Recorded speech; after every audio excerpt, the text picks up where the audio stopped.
All right. Welcome, everyone, to the Luscious Living Podcast. I'm your host, Celine Bilgin, and I am so excited to have Samantha on today. She is someone that I have looked up to as a mentor, as a woman, as a change maker in the world for many reasons, and you will find out very, very quickly why. And I want to share with you a little bit about her, just in terms of the bigger picture. And we're going to go into some really, really interesting questions today. So, Samantha is a registered herbalist. She's a certified iridologist, a flower and nature essence therapist with a whole product line that is beautiful. She's an author, and I have my book right there. She's a bioenergetic medicine practitioner, contemporary medicine woman, plant protector. She does a lot of work for the plants, especially in Alberta, a land guardian, evolutionary oracle. She has a clinic out in Alberta in Cochrane called the Amalite Healing Center, and it was previously in Calgary as well. She really focuses on archetypes and psychospiritual healing and trauma recovery and with plant wisdom. I mean, you're going to just fall in love with Samantha as I have through this interview. And what's also amazing is she has a beautiful farm, okay, with animals, and it's a botanical sanctuary. She has a horse. How many horses do you have actually? Was one the one I have horse? two. You have two Yeah, I have horses. two. Okay. I You do. have two Yeah. horses. I've met one of them. And actually Yes. learned a lot Yeah. just in that session. Even you have Hmm. pygmy goats, chickens, ducks, dogs, and your beautiful plants. Okay, so that's just like, Yeah. I hope that you are in also amazement when other people share who you are in your story, Samantha. Um, because I mean, I really just want to get to know you even better on this call. I've known you for a few years now and been out on your farm. Except it wasn't always this way. You were an busy exec a long time ago. Hmm. And how did you get to where you are today? It's been quite a journey of twists and turns. Yeah, it certainly has. Yeah. And thanks so much for having me on today. Well, I would say that it really started, I was in advertising for about 7 years.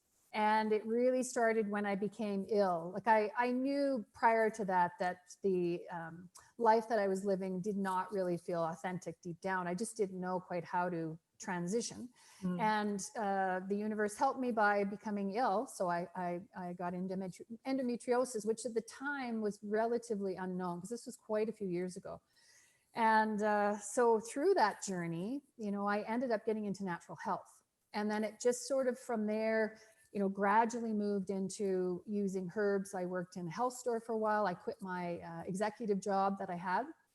I was working for Canadian Airlines at the time, flying all over the world, was looking after $1 million budget, like all kinds of things that were I would have thought, was the most important thing. But in the end, what became important was my health and really connecting back to my body.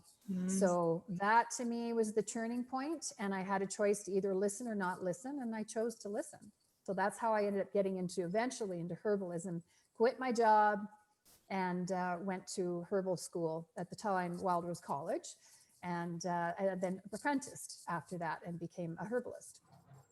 And so from there, I want to dive right into it. So you also work with, Mm. again, the psycho-spiritual. How did you realize that the endometriosis was a way of you getting back into alignment with your life rather than, oh, here's your surgery, there's other options, I guess. How did Mm. you take that as a way to become more authentic?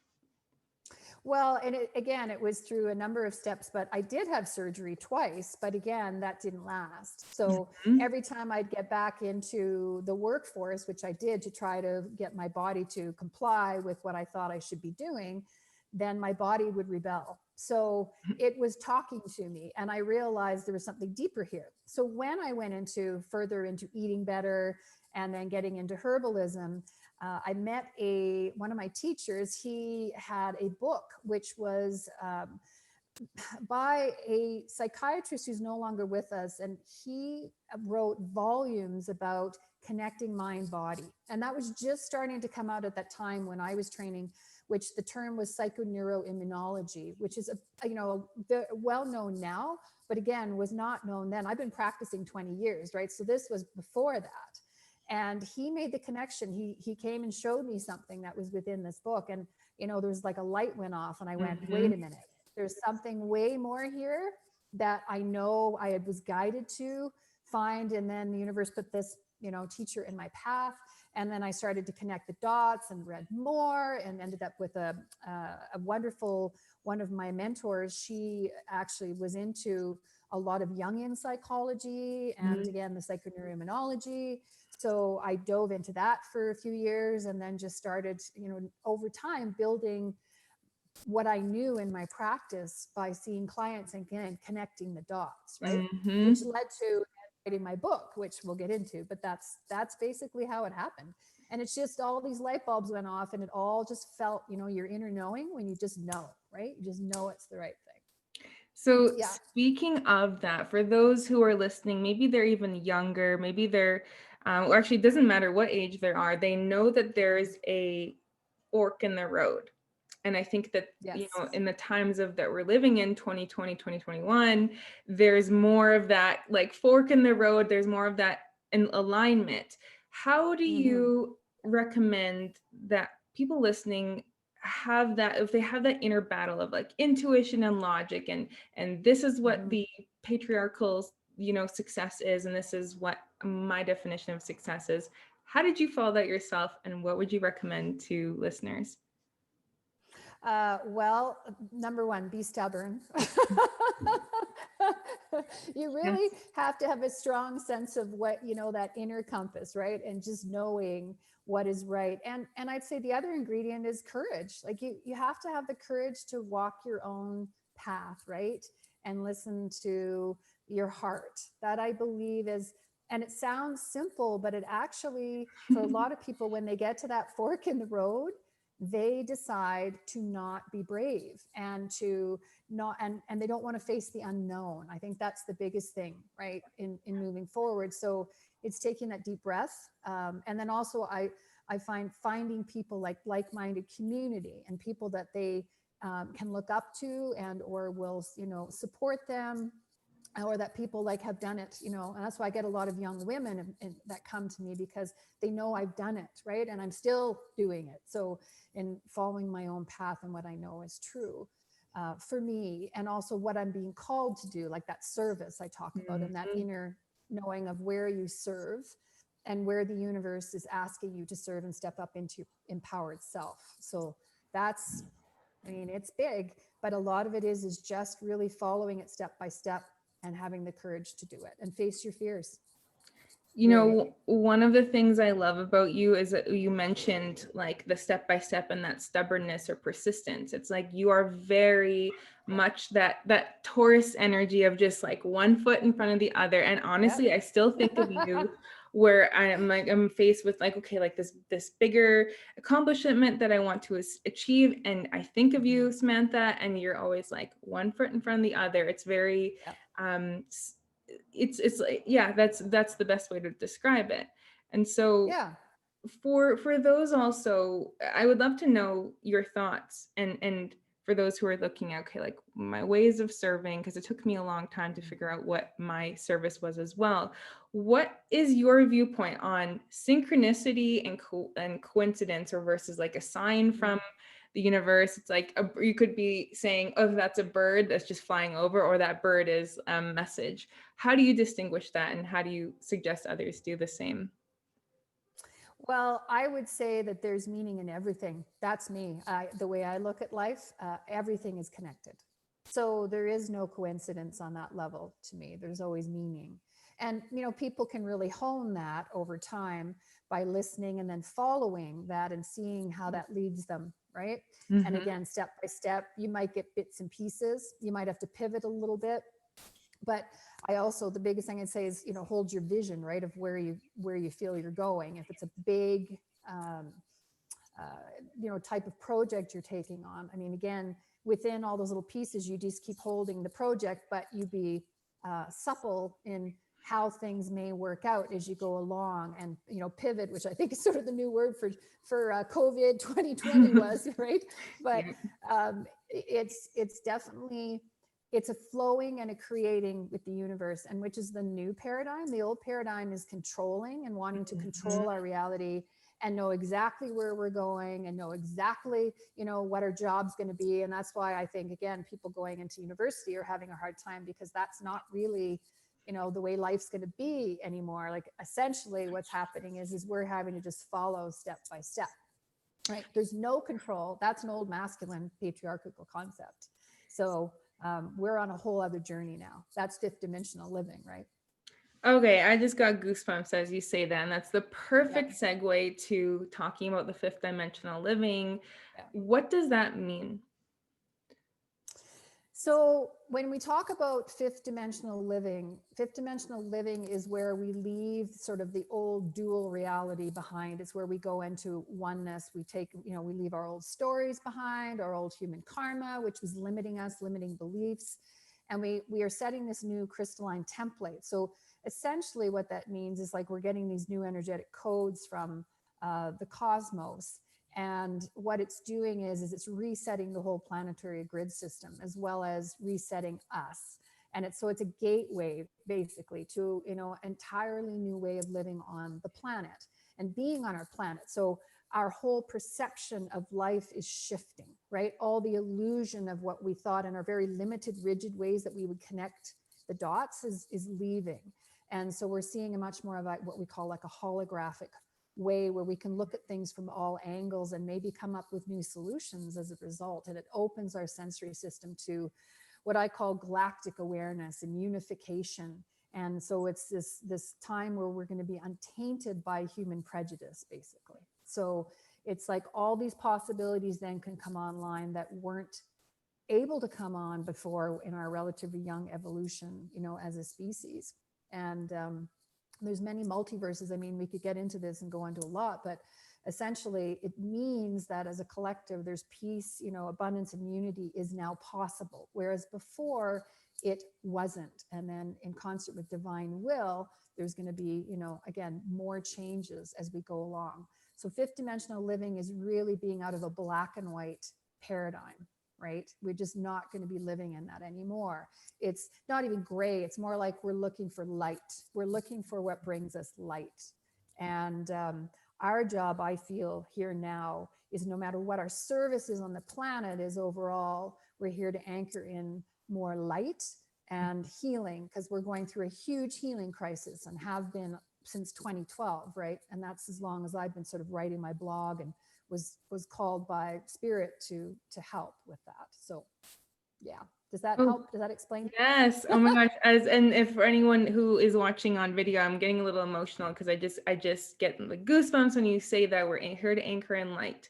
And I know the people who are listening to this, you are that person as well. And this is why it is so important to find that soul tribe and the people that you resonate with, and people to learn from, like Samantha. And so speaking of the five-dimensional living, does this then coincide with Age of Aquarius? And if so, what can we expect? What does that look like? And what does it mean for us? Yeah, Age of Aquarius. I mean, it all kind of dovetails, because now we're going into the Age of Aquarius. And the Age of Aquarius is a stage between now 2021 and 2031, where we're planting seeds. So for this new era. So when I just talk about fifth dimensional living, that dovetails into the Age of Aquarius, which is also known as the Age of Love, or intuition, imagination, and innovation. So though it's sort of it's a time to plant the seeds to lead up to 2032, which is again going to bring more peace and prosperity to all of us, and more balance on the planet and sustainability. So again, we have a lot of work ahead of us in order to have that happen. But the more that we shift and start this rebuilding process, right, that's creating a life that is more balanced and sustainable, then we are going to be able to shift consciousness of more and more people to create that type of way of living and being on the planet. And again, when I talk about chakras, our job is to bring in more light through those 12 chakras. That's why we're clearing and healing so rapidly, and why so many people are leaving through COVID-19, right? And transitioning. So they're transitioning to another plane of existence to take the negativity and darkness here and heal that. So all of us have our job, whether we're here or transitioning on to another, level of consciousness, another place in the multiverse. So, it's sad because there is a lot of tragedy and trauma, and there is going to be a lot of upheaval during the next 10 years. But it's to really stay focused on why this is happening, right? It's because humanity's getting a makeover, essentially. And the earth grid is going through a healing crisis. So the earth is reacting as well through all of the weather issues that are going on, right? So everything that goes on from flood, famine, tornado, all the fires, all the things they talk about that are apocalyptic, but in fact, it's a healing crisis to cleanse and then shift humanity's consciousness, right? So the idea is we're shifting humanity's consciousness so we realize that we are all one, and nature doesn't discriminate, right? She reminds us that we're all equal. That's what she's here to remind us of. So, yeah, which is why I love nature.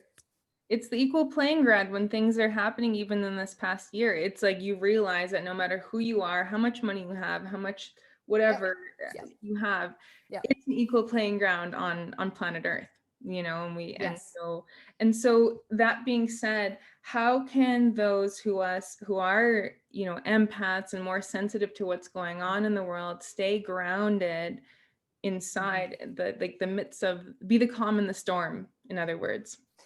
Yeah.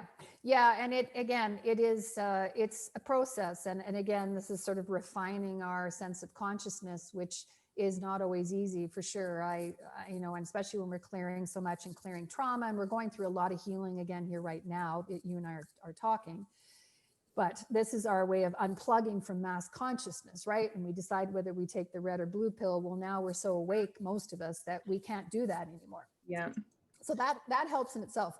But I would say, look, there's a few things, one is, prayer is huge, and prayer is easy for people to do, and just really pray, right? Instead of going down the rabbit hole of negativity and worrying about what's going on or what we cannot control, I try to get clients, for example, to really focus on what is within their sphere to hold a space for. And so one of that is through prayer, and praying through, praying for nature, for people, for, the world in general, for the animal kingdom, for everything. So, prayer, when you feel like you're going into despair, it's a better way to hold intention. And holding intention is very important as we go forward, holding that intention to heal. No matter what this looks like, is seeing that there is a purpose in the chaos, right? So holding that intention helps.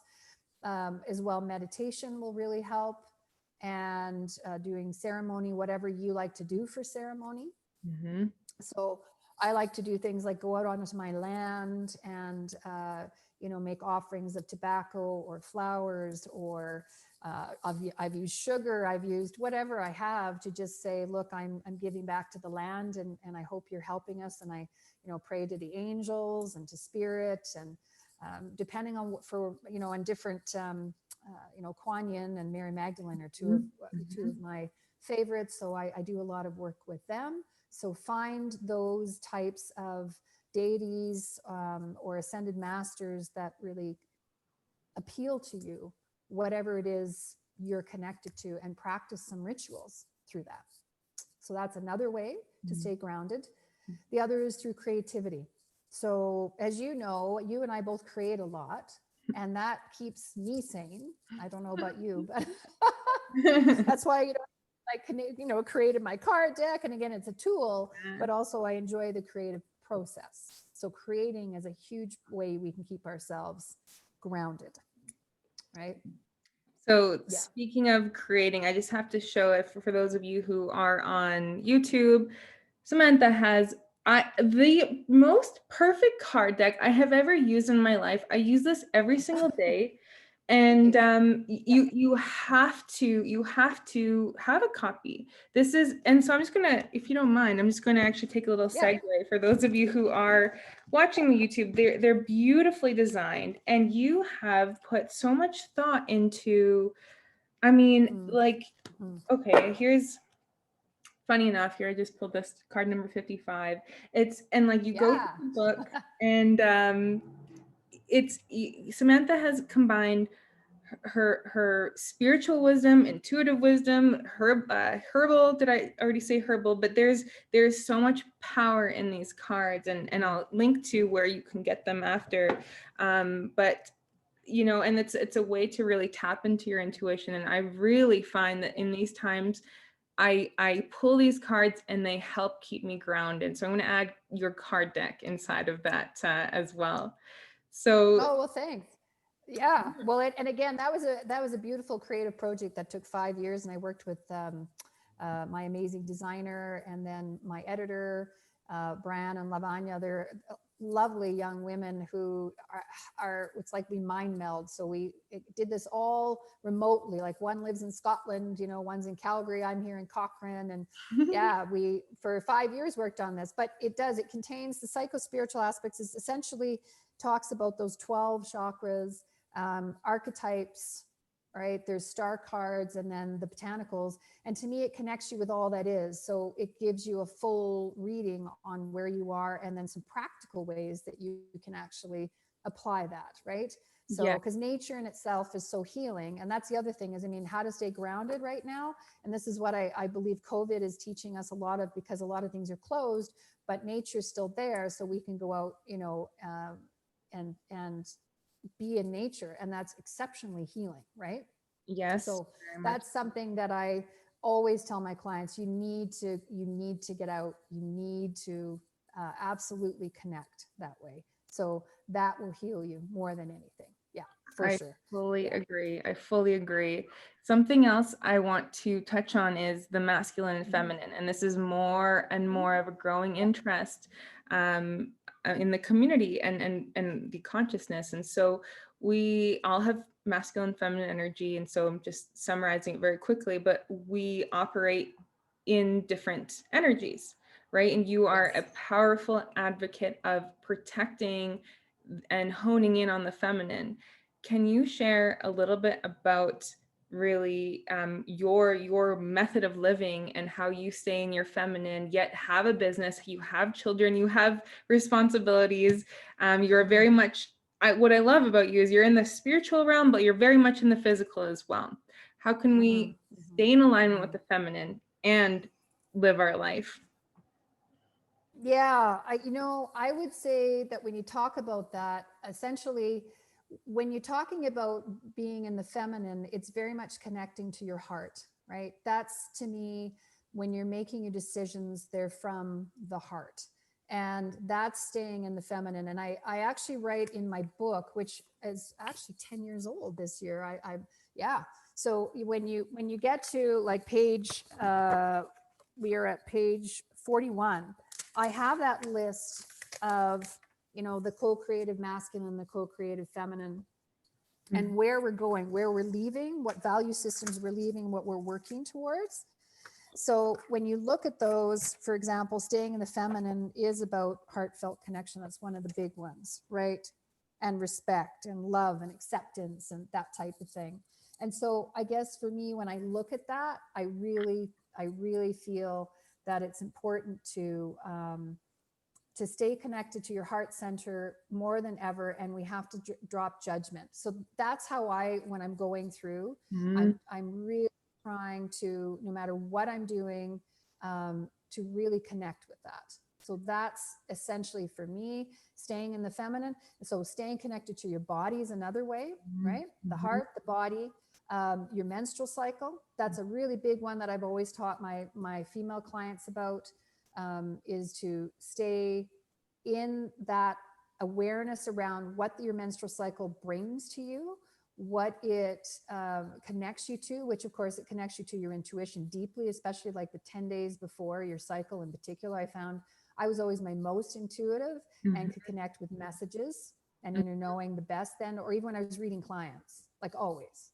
So, you know, that part of it is the menstrual cycle is just huge, and knowing how you can nourish yourself. So self-care is another big one, right? So those are all to stay in the feminine, and notice the beauty around you and do things that are creative. So all of those keep you connected.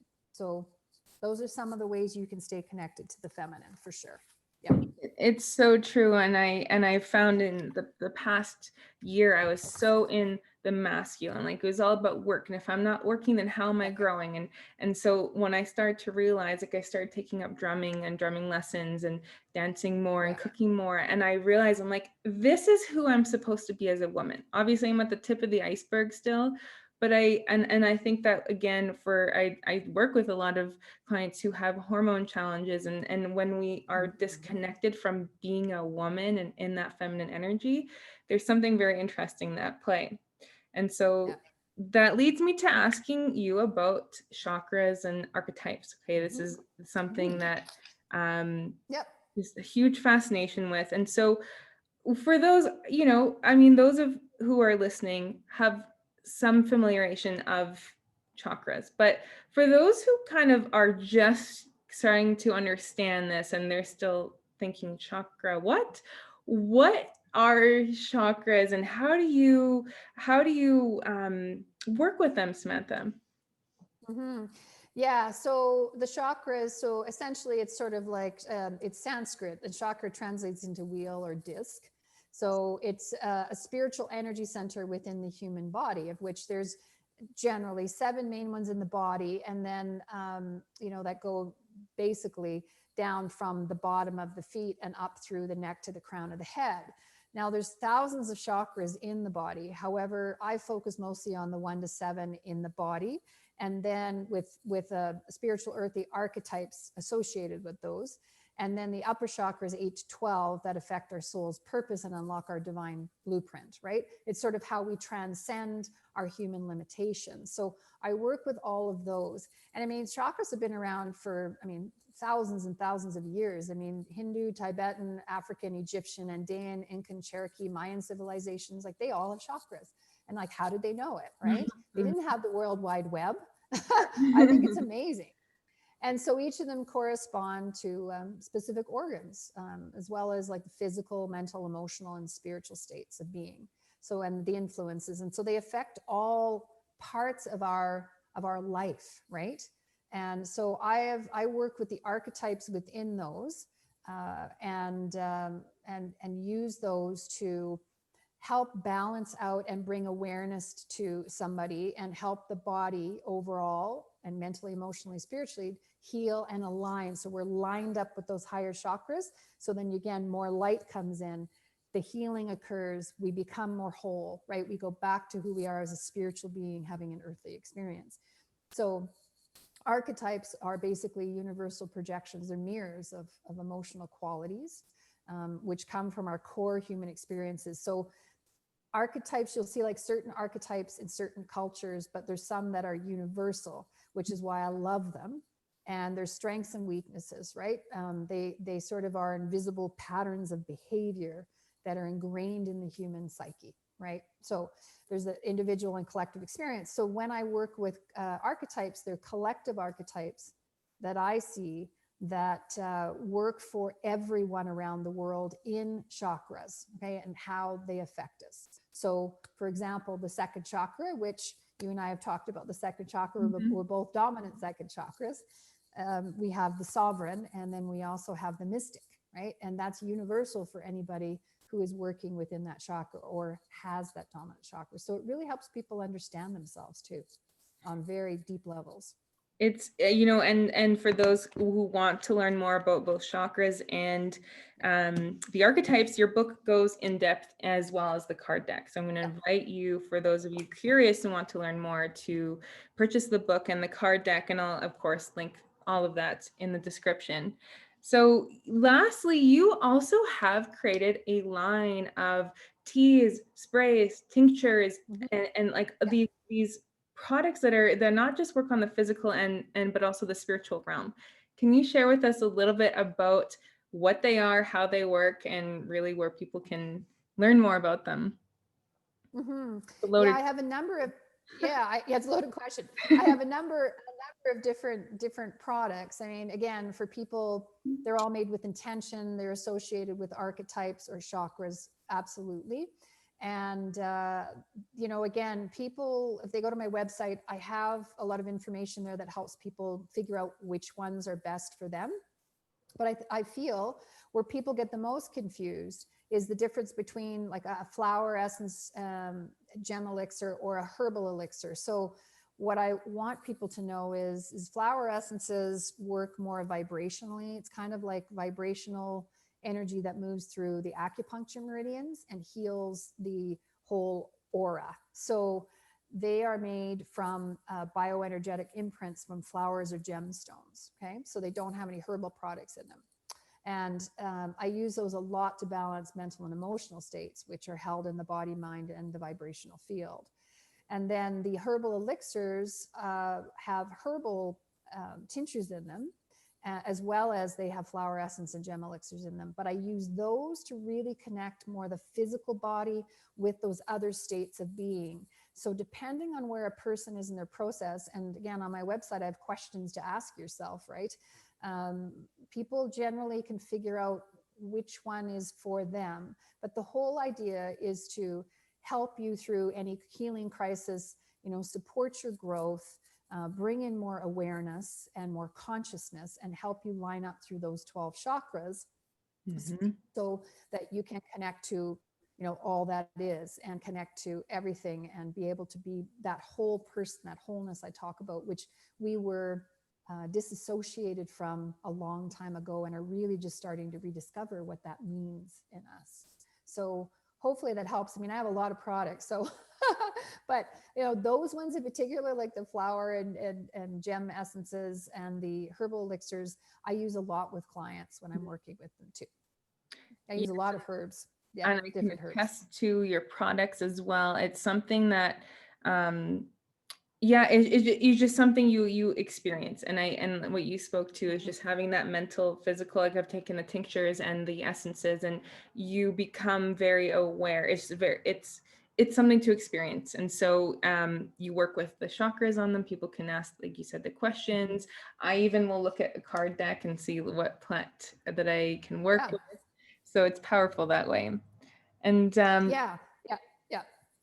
That's sorry to interrupt, but no, just to no. say yes. I mean, there's a lot of different ways you can use that. And the whole idea is I want people to become more empowered. I want them to learn how to use these things and to connect with the plants and connect with the upper chakras and connect to those parts of themselves, you know, that need to be healed, and to really know that there's more than what they're experiencing, you know, in themselves. So and we are going to go through and continue to go through big healing crises over the next 10 years on the earth.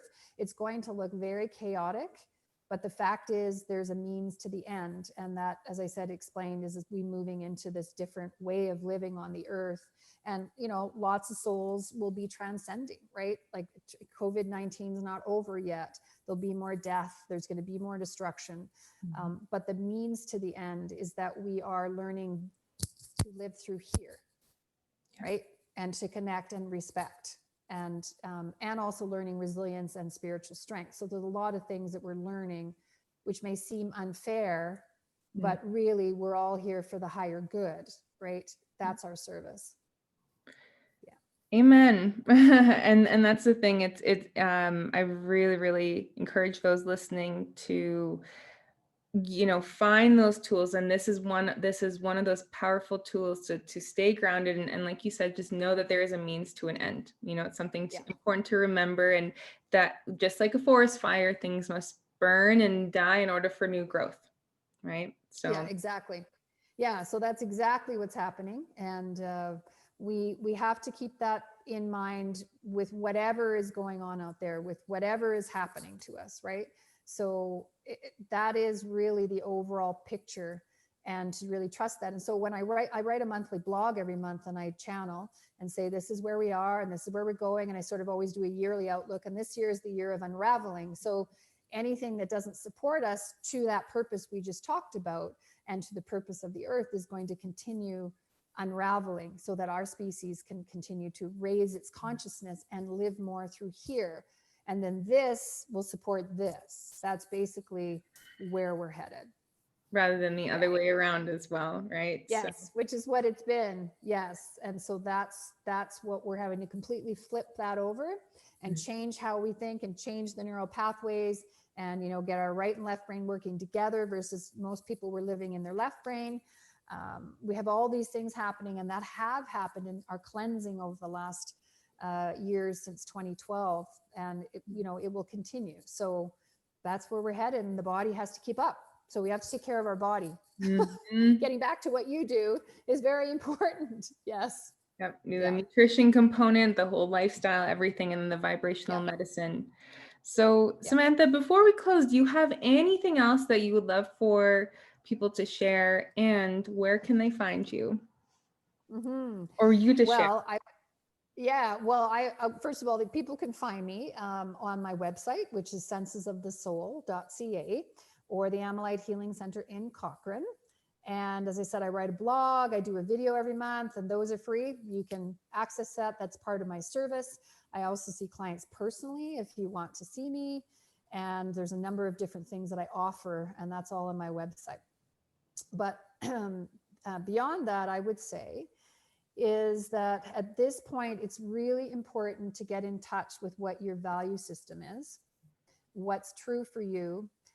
You're going to continue to unplug from mass consciousness and to really be patient with your healing process, because a lot of people want to rush that process and they really want to figure out where they're supposed to go and where they're supposed to be. And there's a lot to that process that requires patience and really hanging in the belief that, you know, you are going to receive what you need at the right time, and to not try to force or control that, particularly this year and next year. So those are two things that are, you know, I would say really important to remember as you're moving along through this year. No matter whether you believe in this or not, it's even essential just in terms of what life's going to look like on the earth, right? So that's what I can leave people with, that little bit of wisdom. Point taken. I love that. Thank you. That's helpful for me as well. Well, Samantha, thank you so much. There are so many other questions I could have asked you, and there's more that I want to, but for now, that's what we have for you today. Again, I will link everything that Samantha has talked about in reference in her monthly blog, which I look forward to every single month. I know you will as well. I'll link them in the show notes and in the descriptions. And we'll hope to see you again. Have a wonderful day. And thank you again, Samantha. Thank you. It was great seeing you and talking to you.